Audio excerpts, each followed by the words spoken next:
Now we want to understand the elements of the abdominal wall. There are skeletal elements as well as muscular elements.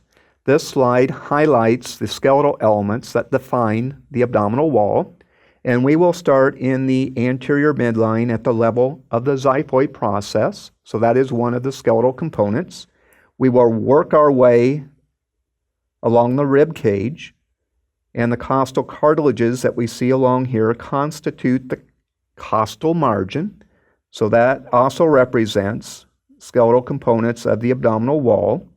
We will then encounter the tip of the 11th rib, and then the 12th rib will also help to define the skeletal elements. We can see the 12th rib here posteriorly in greater detail. We'll also have the lumbar vertebrae, L1 down to L5. The intervening intervertebral discs will help constitute the wall. We have the ilia, right and left, and it would be the area above this particular line, extending above. Those help to define the abdominal wall. So it would be the wing-like extensions of the ilia. We also have the superior aspect of your sacrum that we see along here, but not below. Now we're getting into the pelvic cavity, and these then will be the skeletal components. You'll note that we have gaps between these skeletal elements. We have a gap between the 12th rib down to the wing of the ilium, and that is a bilateral gap. We will fill that gap in with muscular components to the wall.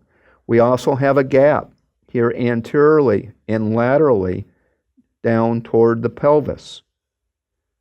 We will fill that large gap also with muscles. That then brings us to the muscle elements of the wall, where we'll have posterior muscles and we'll have anterolateral muscles arranged as flat muscles and vertical muscles. Our posterior wall muscles are shown in through this area,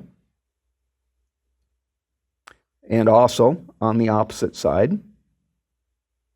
These posterior wall muscles quickly include the quadratus lumborum, the psoas major,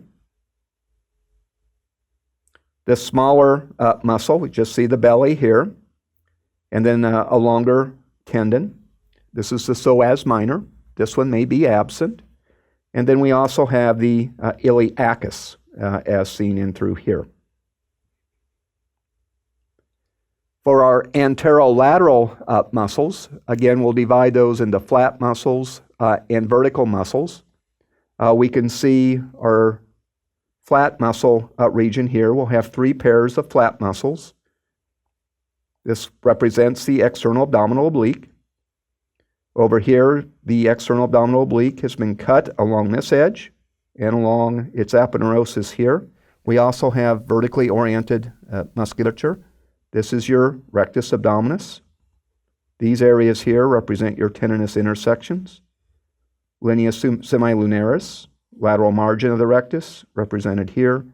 And your linea alba is represented down the midline through the umbilical region. The last vertically oriented muscle, which may be absent, is the pyramidalis. And it is bilateral, so you have a right one and a left one.